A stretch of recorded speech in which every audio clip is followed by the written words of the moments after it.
জাপানি ভাষা শিখে আপনি কি এইটা করবেন?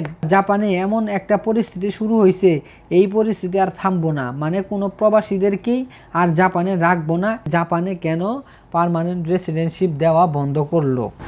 জাপান সরকার এটা কি শুরু করলো? যারা প্রবাসী আছে আসলে কি তারা জাপান থুয়ে একেবারে দেশে চলে যাবে বা অন্য দেশে মুভ করবে, নাকি জাপানেই থাকবে?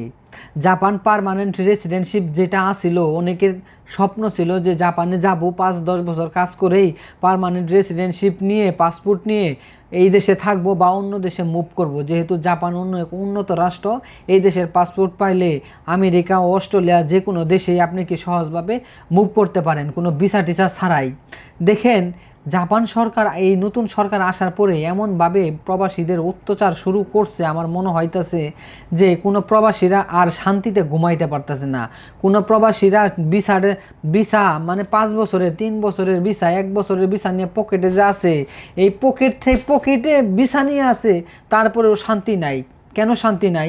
এই পার্মানেন্ট রেসিডেন্টশিপ নিয়ে কয়বার মানে কি একে একে কয়বার মানে নিয়ম পরিবর্তন হইলো। মানে জাপান এমনভাবে একটা মানে পলিসি করতেছে যে জাপানে কেউ থাকতে পারবে না, জাপানে পার্মানেন্ট রেসিডেন্টশিপ আর কখনোই একটা বিদেশির কাছে সম্ভব না।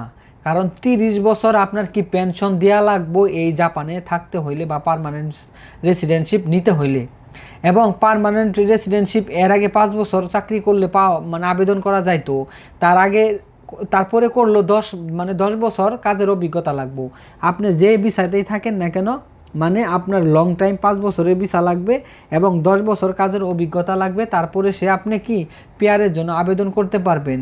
এটা কিন্তু আমরা সকলেই জানতাম। কিন্তু দেখেন আজকে এমন একটা নিউজ ছড়লো, মানে এমন একটা নিউজ মানে কি তুলপাল করে ফেলাইতেছে জাপানে।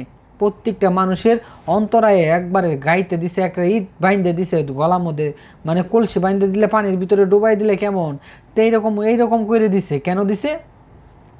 জাপান সরকার মানে পার্মানেন্ট রেসিডেন্টশিপ আর কাউকেই দিচ্ছে না। মানে যারা বিদেশে আছে যে একটা মানে টার্গেট দিয়ে দিছে, এই টার্গেটে কোনো বিদেশিরা জাপানের পার্মানেন্ট রেসিডেন্টশিপ মানে পৃথিবী উল্টে গেলে গাও আর পাওয়ার সম্ভাবনা নাই। দেখেন কেন নাই? আপনাকে 47 মান 9,000 ইয়েন আপনার প্রতি মাসে বেতন থাকতে হবে। মানে 4,79,000 ইয়েন আপনার প্রতি মাসে বেতন থাকা লাগবে এবং 30 বছর আপনার এই জাপানে থাকতে হইলে পেনশন দেওয়া লাগবে। মানে 30 বছর আপনার কাজ করা লাগবো, পেনশন দেওয়া লাগবো, মানে গ্যাস বিল, কারেন্ট বিল, মানে ট্যাক্স, মানে সব কিছু সঠিকভাবে পে করছেন কিনা, পেনশন দিছেন কিনা, তারপরে এরিয়া ট্যাক্স দিছেন কিনা, রেসিডেন্স ট্যাক্স দিছেন কিনা, তারপরে কোনো অবৈধ কাজ করা যাব না। তারপরে আপনার মনে করেন যে 30 বছর নেন কি মানে পেনশন ঠিক মতো দেওয়া লাগবো। আরও মনে করেন কি মানে প্রতি মাসের বেতন, যেটা পাহাড় পরিমাণ বেতন, এটা জাপানে সবার নাই, আছেও এর থেকে আরও অনেক বেশি আছে, কিন্তু এইটা সবারই নাই। মানে 4,79,000 ইয়েন এই বেতন সবাই কি পা, মানে জাপানে 10% এইরকম বেতন পা। কিন্তু তারপরেও যে 10% এইরকম বেতন পা, 4,79,000 ইয়েন প্রতি মাসে বেতন যে পা, এই বেতনটা যদি একজন 10% মানুষ পা, কিন্তু 30 বছর থাকল লাগবো জাপানে।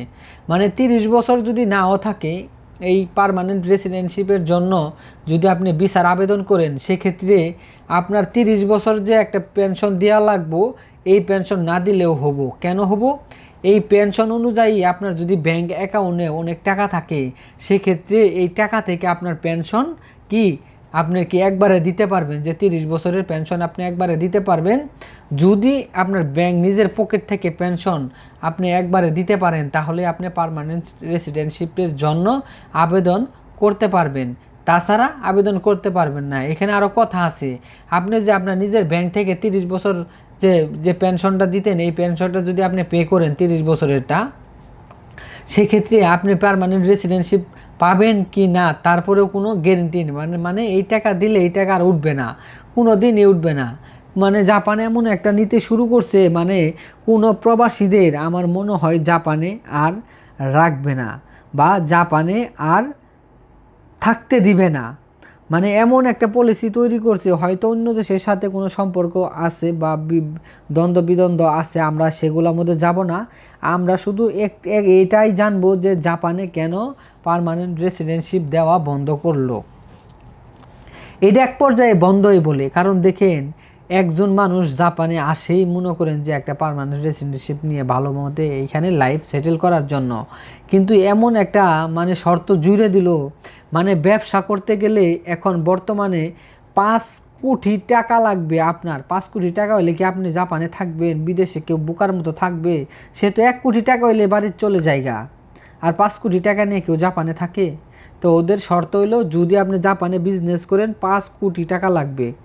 এর আগে শর্ত হইলো যে পিআর দিব অল্প সময়ে, কিন্তু এখন এমন পাহাড় পরিমাণ শর্ত দিছে, এই 5 কোটি টাকা তো দূরস্থান, মানে 15 কোটি টাকা দিয়েও এটা হইতাছে না।